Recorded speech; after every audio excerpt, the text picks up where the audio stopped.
Um, what we are discussing ngayon is the spate of bad weather, habagat, no?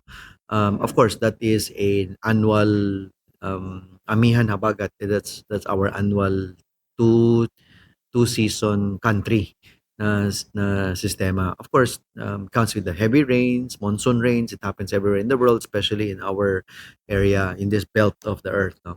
But we can only hope that it will not result to the yearly flooding, yearly misery, and worst, the yearly loss of lives, no? Which is totally preventable. Alam naman natin yung habagat, alam naman natin yung ulan. Eh bakit natin hindi magawa ng paraan? No? That's the framework.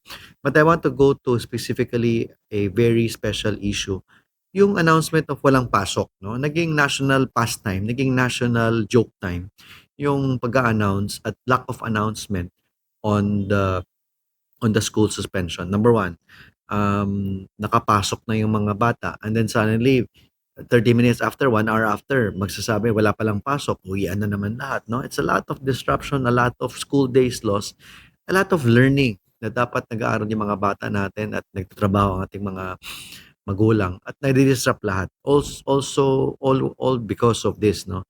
And then maraming nagsasabi, are LGUs the right units, are in the position to make the announcement? Should it be a national one policy? Ano ba dapat, no? Ang problema kasi sa atin, hindi coherent, hindi malinaw, hindi simple ang ating approach to a lot of things. Naging labo-labo, naging kanya-kanya. And imagine, Metro Manila, isang area, isang ulan, isang baha. Pero 17 LGUs ang mag-announce separately. No? Parang hindi tayo practical, hindi smart about it. Schools naman, if you're under a DepEd supervision, kung nag-a-announce ang DepEd, usually sa public schools, yung independent schools, yung private schools, binibigyan ng konting latitude. But question naman is, paano kung yung LGU nag-declare at hindi sumusunod ang school itself, no? Usually naman, nagsumusunod ng schools out of deference, out of respect, and out of, you don't want to get into trouble with your LGU. Kung Makati, Makati, kung Tagig, Tagig. But in certain cases kasi parang hassle yung LGU naghihintay. Should be empowered the schools. Sa akin lang naman, as a standard, very practical perspective, I propose a couple of things. Number one, can we not use science-based, evidence-based, fact-based approach?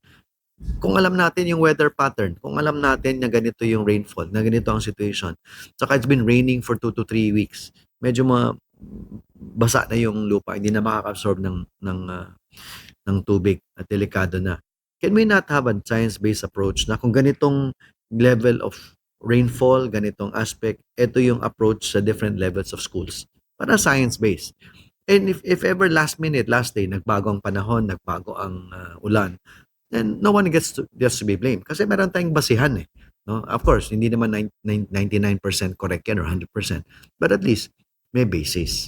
And very important, we have to get our priorities right. The reason why we suspend classes is because of the safety. No? Kung hindi safe ang ating students, then there's no other thing to discuss. Importante, safe. Nagkahatid, nagsusundo, mga bata, safe. I think that's without doubt the first priority. But pangalawa, yung long-term safety, yung health, mental health, yung learning, yung productivity ng child. That's also a long-term development issue Safe ka ng safe. Kaya sobrang conservative tayo. That's nagsistunt yung bata. Hindi natututo. Walang disiplina. That's also the balance that we're looking at here. And I think a lot of parents, school administrator, wants to see this balance in a very balanced way. Hindi yung musical, kanya-kanya. And it's very simple. Kung science-based yan, tapos pangalawa, by 6 o'clock or whatever set time, kung walang announcement, ibig sabihin, okay siya, pasok. No? And then kung in between, mangyayari yan, we play it by ear. But yung play it by the ear kasi has to have some basis. Hindi yung 10 o'clock, walang pasok, 11 o'clock, uwian. Hindi siya pwedeng ganun. So there has to be basis. And of course, we distinguish yung school level, yung below 6, 6 to 12, medyo malaki na. And on a long-term vision, we should make our cities, especially yung urban cities, where we know there's a lot of economic activity going on, flood-proof. Yun lang man ang basic problema dito We let the rains affect us. Hindi tayo resilient, guys. Yung sinasabing resilient na Filipinos, hindi marunong magreklamo. Hindi marunong magalit, no? But there should be a limit to all of this We don't have to be at the mercy of weather konting ulan lang, umuulan lang ng isang araw, standstill lahat, traffic hindi na gumagalaw. It doesn't have to be this way. We have to have a better setup for this. We should empower the communities and the schools. Importante, meron tayong common agreement on what needs to be done next.